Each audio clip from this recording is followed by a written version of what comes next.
effect, we're going to rewire, so to speak, the entire global economy.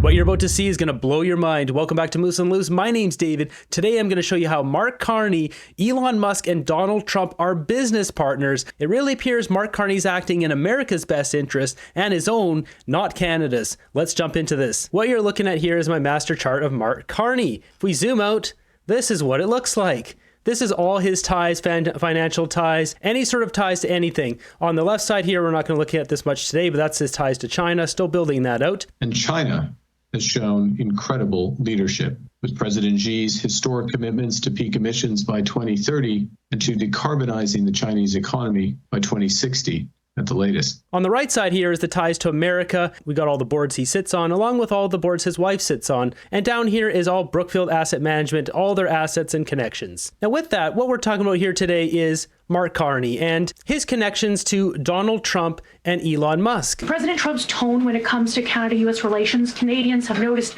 it's shifted a bit in the past few weeks. He stopped talking about Canada becoming the 51st state, at least publicly. I'm wondering if that's on purpose. Now, what would be one of the worst things for a Liberal supporter who goes to Tesla dealerships to protest? Would it be the fact that Mark Carney is in business with Elon Musk? And has Donald Trump and Mark Carney worked out this whole thing? They've planned everything from the start? Are they planning for Mark Carney to win this election? Isn't that going to make them more hostile to us and possibly I'd rather deal with a liberal than a for China, closer to Canada, and that would really put us in a bind. The conservative that's running is stupidly no friend of mine. I think it's easier to deal actually with a liberal. There's a lot of questions here. First, we're going to start off with Mark Carney. He was the vice chair at ESG, Brookfield Asset Management, starting from August 2020 to 2022. Then he became chair until 2025, at which point he stepped down. Now, who took over his position? Bruce Flatt, who's also the CEO of Brookfield Asset Management and Brookfield Corporation. So Bruce Flatt just took over this chair position, most likely bench warming it for Mark Carney to come back if he loses the election. I have known Bruce Flatt, CEO of Brookfield, and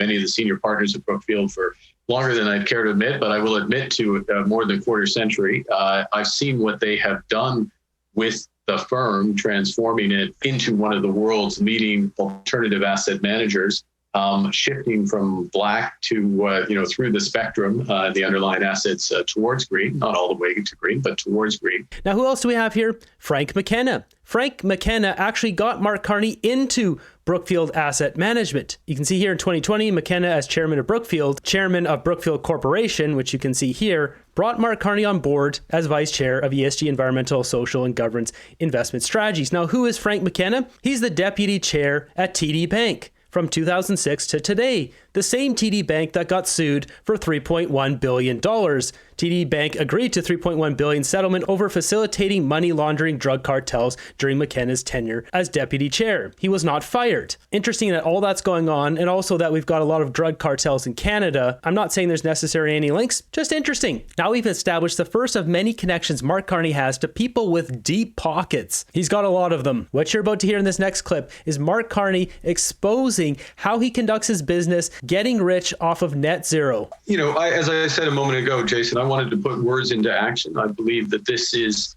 it's climate change is the biggest risk to the world. But when you turn it around, if you're part of the solution, it makes it the biggest commercial opportunity in the world. In effect, we're going to rewire, so to speak, the entire global economy consistent with net zero. And I wanted to be at a place that could play a leading role, in fact, in many respects, a defining role in that. Let's move over to the other side. So we've got Elon Musk. He's over here. Now, he's got a lot of ties, as you can see. Elon Musk has Twitter, SpaceX, Tesla, and The Boring Company. Now, to understand this madness here, all these connections, it all centers around Stripe. Everything goes to Stripe. All of these guys are invested and pushing everything towards Stripe to make money. That is what, in my opinion, I'm seeing here. So first off, we've got Elon Musk and Peter Thiel. They founded PayPal together. Peter Thiel created the Founders Fund. The Founders Fund is an investor, as you can see going through here, to Stripe. Elon Musk, also an initial funding round investor in 2011 to Stripe. We also see Peter Thiel funded SpaceX back in 2008. Founders fund $20 million investment in SpaceX, and also throughout the years a total of $200 million in SpaceX. We also have former SpaceX engineer Scott Nolan, partner at Founders Fund, invested in Twitter. Now I mentioned Twitter because Twitter had that big buyout and Elon Musk needed money. Who did he get money from? Brookfield Asset Management. That's right. Mark Carney bailed out Elon Musk with that money he needed for Twitter. And we see that right here. So we have far leftists like this lady here who thinks she knows what she's talking about. She really doesn't. It's important to make our decision on who we're going to vote for based on facts and not emotion. I have to tell you that this election, the one you have on April 28th, you're going to want to vote against the person who is in bed with and on the same side as the person who is currently running the United States. You need to cast a ballot that puts Mark Carney and the liberals undeniably in charge of your nation. You need to choose someone who's not in bed with Elon Musk, someone whose closest advisor isn't buddy-buddy with our vice president. Elon Musk reveals 18 investors pumping $7 billion into his buyout, including Sequoia Capital, Brookfield, Private Equity Insights. We can see that here. Brookfield invested $250 million into Twitter to help bail him out. We've also got Sequoia Capital here, $800 million, Qatar Holdings, LLC, $375 million, Fidelity Management, $316 million. We'll get to Sequoia and Fidelity later, but first Qatar Holdings. So who is Qatar Holdings, LLC? Well, they're a subsidiary of the Qatar Investment Authority, which invested $14.2 billion in Brookfield. So I've got another Brookfield over here because it's a busy map. Now, if you missed that video, Qatar, as it shows here, invested money in Brookfield Asset Management, and then Brookfield, then in turn, which you can see here, bailed out the Kushner companies for $1.1 billion at 666 Fifth Avenue. I have a whole video on this. If you're wondering who's Kushner companies, Jared Kushner, it's his dad's company. It's his company now too. He's married to Ivanka Trump, Donald Trump's daughter. Donald Trump needed a bailout for his son-in-law. Brookfield came through. Donald Trump has come out and endorsed Mark Carney. So this same company here, Qatar Investment Authority, that helped Brookfield bail out the Kushner companies, it's also an investor in Elon Musk's Twitter. You see how this is all connected? They're all working together. So the money flows from all these investors to Twitter, helps out Elon Musk. Now, who else helps Elon Musk? Fidelity Investments. $316 million go to Twitter. Also, as you can see here, in 2015, $1 billion goes to SpaceX from Fidelity. And in 2024, Fidelity invested $2.7 billion in SpaceX. Now, who else did Fidelity invest in? Stripe, $600 million, as you can see here. So I mentioned it all comes back to Stripe. Now I want to be clear here. I like Elon Musk. I like what he's doing with SpaceX and Tesla, the new update on Grok and X. He's a businessman, and so is Donald Trump. These are just two businessmen that are looking after America. The problem here lies in that Mark Carney seems to care more about doing business in America and China than doing what's best for Canada. Well, if we go back over to Brookfield over here, and we go up, Jared Kushner has a brother. His name is Joshua Kushner. Now, he has a company called Thrive Capital. As you can see here, Thrive Capital invested $70 million in 2014 into Stripe. They also invested in 2023 $1.8 billion into Stripe. As you can see from this article, Thrive Capital believed to be leading new multi-billion-dollar investment in Stripe. Fintech giant Stripe as a company seeks to raise 55 to 60 billion valuation. So now we've got Donald Trump's extended family. We've got Elon Musk, who is in charge of Doge for Donald Trump. And we've also got JD Vance, Donald Trump's vice president, who was funded by none other than Peter Thiel, as it says here, $10 million donation to Cpac Protect Ohio Values supports JD Vance 2022 Senate campaign. These guys are all connected. And that's not all. We still got Tesla and the Boring Company. So we go look over here. What's this dark arrow here? It's Brookfield Asset Management investing in Tesla, Elon Musk's company. I apologize, liberal supporters who absolutely hate Elon Musk. Your boy Mark Carney is business partners with Elon Musk. As you see here, 2021 Brookfield to create solar neighborhood with Tesla approximately is an $80 to $100 million deal. We can't shrink ourselves to sustainability. We need to invest and grow. And the core of that investment, and Jason knows this well, is a complete overhaul of our energy system. There's also this one here, Willowbrook Mall, first in U.S. to pilot Tesla's Megapack. They put solar panels on top of this mall. And then you can see this article is from February 26, 2024. So this is just a year ago. You also got this one here, Tesla partners with Brookfield, Draca to establish first all-solar neighborhood in Austin. New neighborhood in Southeast Austin is set to become first Tesla solar neighborhood, part of the electric automaker and clean energy company's goal to build up solar energy resources at the neighborhood level. If we transition, if we succeed, success is failure for some companies in this world on climate change. Enormous stranded assets if we succeed. But wait a minute, if we don't, then the world's heading to 3 or 4 degrees. There's an opportunity with this fund for us to help define what good is, what real transition is. Now, we've already established direct ties between Mark Carney, who was in charge of ESG and then eventually chair, doing these deals with Elon Musk at Tesla, at Twitter. We've also got Brookfield bailing out Donald Trump's son-in-law's company, which I should note in exchange, it appears Qatar got friendly relations from the United States. The United States was trying to convince Saudi Arabia foreign policy to go easy on Qatar because there was conflict back then. You can watch my other video to get all the details on that. So Trump tries to help out Qatar. Qatar funds Brookfield. Brookfield bails out Jared Kushner's dad's company here. We got Jared Kushner's brother, Thrive Capital, all going to Stripe. We also have the Boring Company. So you can see here, coming from Brookfield, during Series C funding round of $675 million, we don't know how much, but Brookfield did invest in the Boring Company. I bet Mark Carney knows Elon Musk. He probably knows him well, as you can see here. The Boring Company, Series C funding, says here, $675 million, led by V Capital and Sequoia Capital. We're happy to share a group leading real estate partners, strategic importance, also joining around, including Brookfield, Lennar, blah, blah, blah, blah.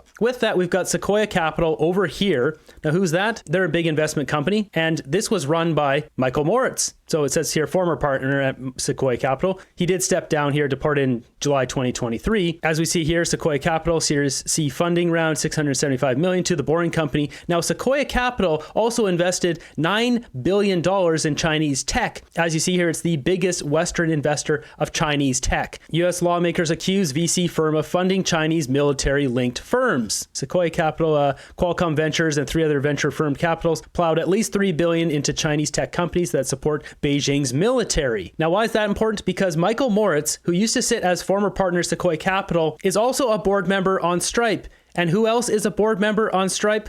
Mark Carney. He's at the center of all of this. As you see here, all connected to Stripe. These guys are all pushing Stripe and getting stinking rich off of it, because if you look at Stripe's value, it has gone astronomically through the roof. If we look at Stripe's valuation, this is a private company, but here's the valuation of it. This doesn't show the full picture, but on this FXC intelligence website, it does show us. Mark Carney joined the board of Stripe in 2011, but he could have been an investor much earlier. I used AI to generate a full chart. So as you can see here, it's added now this year. This is 2025. And then all the years going back to the beginning when Elon Musk invested way back here as initial round. So you can see all these guys dogpile into Stripe. The valuation of the company explodes. So I'm sure they've all made a lot of money. And just to look at the timelines here, so Mark Carney joined a board of Stripe of February 2021. Michael Moritz, he was early 2011, the same as Elon Musk here. The initial funding round, he got out late 2023. Who knows if he cashed out or not. These guys are all savvy businessmen, all investing in Stripe, and all likely got rich from this, which further reinforces my point that Mark Carney, Elon Musk, and Donald Trump, and all those other guys, they're all business partners. They know each other. And considering Mark Carney went to China to meet Xi Jinping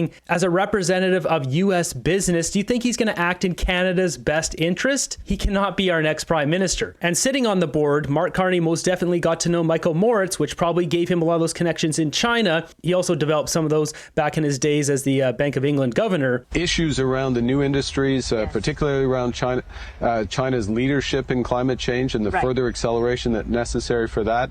That's a crucial discussion. And considering you know how much Mark Carney loves China, loves doing business in China, had business meetings with Xi Jinping. 最后交融，那不就你中有我，我中有你了？气永远会存在，因为他人和人是不一样的，一家人他也是不一样。这样，中美关系史是一部两国人民友好交往。这样，中美关系史是一部两国人民友好交往的，两国各界人士要多来往。 I wouldn't be surprised if these guys are really good buddies. Now, Mark Carney sits on the boards of many different companies. I have them all listed out here, at least the ones I could find. We're not going to go over that in this video because we've got other business to attend to, and that's down here. So going back to Brookfield Asset Management, coming down here, so I've just put another Brookfield here because Brookfield's got their fingers in everything. Now, who's someone who worked at Brookfield for a long time? Is this guy here, Jack Cockwell, director at Brookfield since 1979. Now, leave him for a second. Look over here. We've got Stephen A. Schwartzman, who is the chair president of Trump's Strategic and Policy Forum in 2017, donated $33.5 million to Republican candidates, so directly connected to Donald Trump. He's a big supporter of the Republican Party and of Donald Trump. He also endorsed Donald Trump to become president. Well, he's the CEO and chairman of Blackstone. Blackstone just recently, this is days ago, agreed to buy 49.9% of Rogers in Canada. And who sits on the board of Rogers in Canada. Jack Cockwell of Brookfield Asset Management, board of directors in Rogers since October 2021. Roger concludes definitive agreement on Canadian $7 billion equity investment. Says the deal involves Blackstone acquiring 49.9% stake, a 20% voting interest in new Canadian subsidy that will own a portion of Rogers' wireless network, while Roger maintains 50.1 equity, 80% voting interest, and full operational control. Now, this whole deal right here is an entire other rabbit hole. Is this Trump and America trying to move their way into Canada and take over our telecom? I don't know. This brings up a lot of questions. But if you look at the time of this deal, it's right here, April 4th, 2025. We're talking a week and a half ago that this happened. Now we've established a big web here of Mark Carney doing business with Elon Musk, bailing him out, working with him in Tesla, The Boring Company, Twitter. The only company I haven't found him involved in is SpaceX. And all these connections between Donald Trump, Elon Musk, Peter Thiel, Mark Carney, Michael Moritz, all flow directly to Stripe. This is their cash cow. Now you're wondering why Stripe? I think it's because it's got more room to grow than, say, Tesla. Tesla's already worth so much, about 10 times worth Stripe. Stripe has more room to grow and make more money for these investors. So seeing all of that, it's quite clear that Pierre Poilievre is the only one that will stand up to Donald Trump, because Donald Trump, Elon Musk, and Mark Carney are business partners. The Liberals were caught sending this out here. You can see there's a lot at stake. President Trump's tariffs will hurt Canadian workers and weaken our economy, but Pierre Poilievre won't stand up to him. His slogans aren't solutions. After you see all the connections, all this stuff is just ridiculous nonsense. We need to remind ourselves that it is Trump that is driving a lot of attitudes on the part of voters, and they still haven't figured out how to manage the Trump question. But we're not done. Oh, no, we're not. Let's zoom out here. So we got Brookfield Asset Management.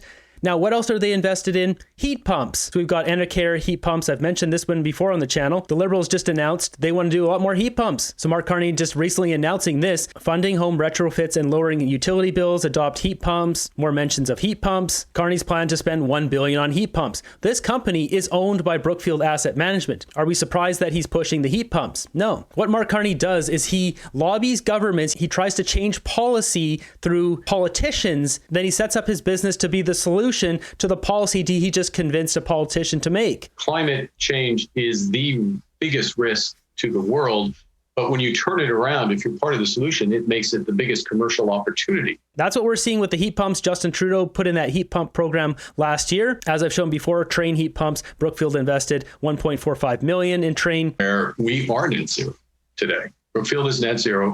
And that's not net zero just in our operations, the buildings we have and if we ever take flights again, when we take flights again, and but across the $575 billion asset portfolio. And the reason we're net zero is we have this enormous renewables business that we've built up, and all the avoided emissions that come with that. What's interesting about what he just said there about Brookfield being net zero, this report's come out and proven that's not true. Brookfield fudged their numbers. They're not as green and eco as they claim to be. Brookfield's climate paradox, climate pledges versus fossil fuel reality. Brookfield portrays itself as a climate-friendly investor with over 215 fossil fuel assets emitting nearly 159 million metric tons of CO2 annually. Their actions paint a different picture. Here we have a graph of all their energy assets: coal, gas, biomass, hydro, wind, petroleum, solar. There's a lot of coal. That's the dirtiest one on earth. Most of their assets are in North America. We do have this one in Abu Dhabi, LNG, as I mentioned earlier. This is all a green eco facade to make money. That's all this is. Now, another player in this space is Schneider Electric. Now, if we zoom out a bit, Brookfield and Schneider Electric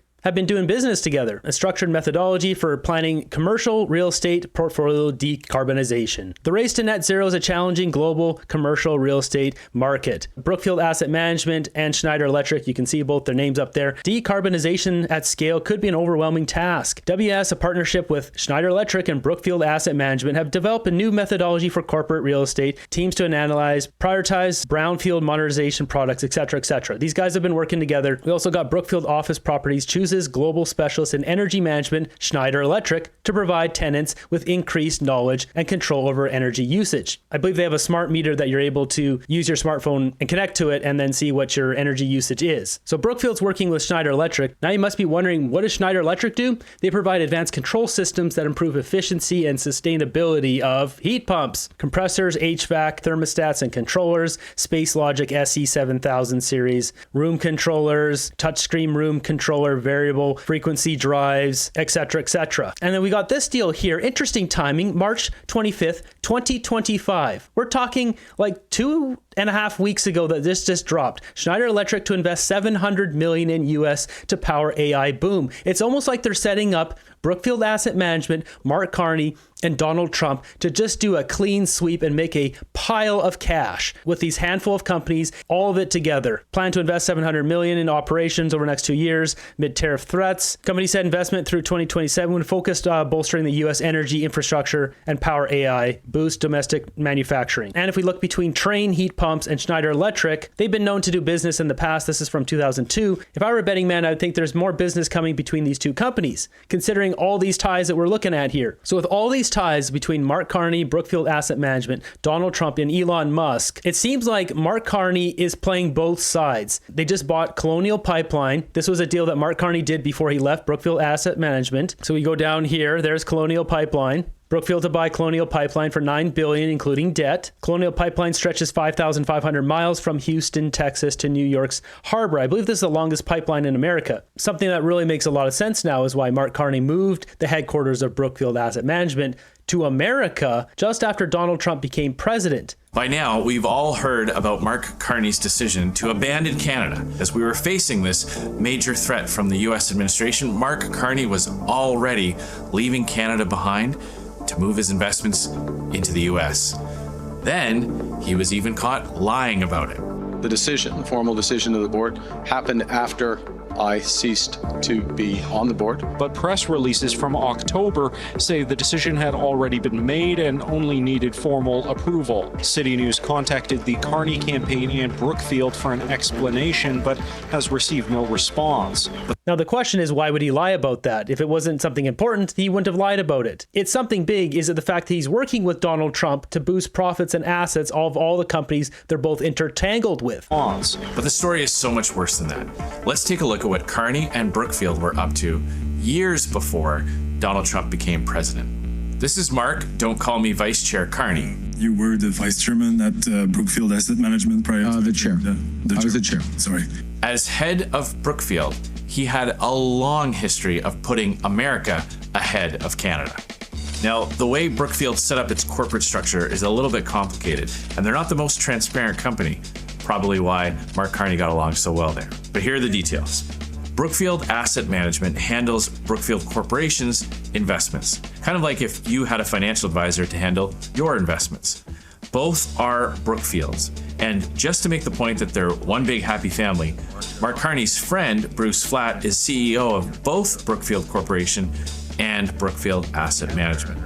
So remember, this is the guy who took over Mark Carney's position after he stepped down to run for prime minister. He's a bench warmer if Mark Carney loses the election. I'm almost certain Mark Carney's going to go back to that position if he loses. Brookfield posts their annual reports, including where their assets are located. Mark Carney was appointed vice chair of... Okay, so two things. Let's correct a few factual things. One, I was chair of Brookfield Asset Management. Mark Carney was appointed chair of Brookfield Asset Management in August 2020. So what do the numbers show about Mark Carney's time as chairman? Well, let's take a look. From 2021 to 2024, Brookfield's assets in the United States increased by 22%. There it is, folks. This next part here really ties things together. During that same time, Brookfield's assets in Canada decreased by 8%. More investments in the US, less investments in Canada. So the man who wants to be prime minister of our country wasn't even investing in Canada when he had the chance. Brookfield's assets during that time increased in just about every other country except for Canada. Take a look for yourself. While Carney was head of Brookfield, their investments in Australia was up 41%, 31% higher in India, 43% in Germany, 58% higher in Asia, and in a category called Other, their investments went up 164%. Now, investments is one thing. Clearly, Mark Carney didn't have the confidence in the economy that he was helping to run as Justin Trudeau's senior economic advisor. This is Mark Carney. This is his actual record, creating jobs outside of Canada and moving investments to the United States. And this is Brookfield, a company that Mark Carney still holds investments in, but he refuses to share any details with Canadians. When he had a chance, he wasn't choosing Canada. He wasn't choosing to invest in our country or in our workers. He wasn't creating jobs here at home. He he was exporting those investments all across the world. So given his track record of moving his head office to the US, of investing more in other countries and America than here in Canada, after lying about his track record and keeping all his conflicts of interest hidden, what makes you think that he would stick up for us as Prime Minister? The only way to strengthen our economy and put Canada first is to vote Pierre Poilievre and the common sense Conservatives. And that's just it. Mark Carney's track record points directly to America with all the conventional energy and China for everything sustainable. And I really believe he wants to be the leader of Canada because he has never been the top of the food chain. You see his attitude there when he was called vice chair. He was vice chair. You see it here. He was hired on as vice chair from his buddy Frank McKenna at TD in 2020. He was then upgraded to chair, which was a position that didn't exist before. They created this for him. So I think he's got some serious ego in this. He wants to be king of the castle, just like Justin Trudeau. He knows Canada has a ton of natural resources. He can make a ton of money from us, but Canadians won't be the ones that prosper. It'll be China and America. So Mark Carney's been putting all these pieces in place. We noticed that Justin Trudeau was blocking new LNG facilities in Canada for the past 10 years. Is that because Qatar Investment Authority invested $14.2 billion in Brookfield and they don't want someone competing with their LNG? See, Qatar is the world leader in LNG. And the fact that Brookfield Asset Management, through a deal that Mark Carney, when he was still there, was organized and prepared, they just bought this pipeline. And now Mark Carney's coming out and saying he's not going to build pipelines across Canada. He wants to keep the emissions cap in place. He's essentially helping Donald Trump make money in America with pipelines. And on the other side of it, he wants to make money with green climate tech in China. We don't have a lot of time with climate. So I think the space between moving from the voluntary approach around transition planning to mandatory is much shorter. In fact, Canada is getting used. We're getting used in the middle of this situation. We have almost 30% of our emissions in this country in the production and transportation of oil and gas. This is an enormous figure. It's an unusually high figure relative to other countries, okay, in the production. We need to get those emissions down. Meanwhile, Mark Carney set up a tax dodging scheme here in both the Cayman Islands for Brookfield Asset Management, as you see here, registered the third fund.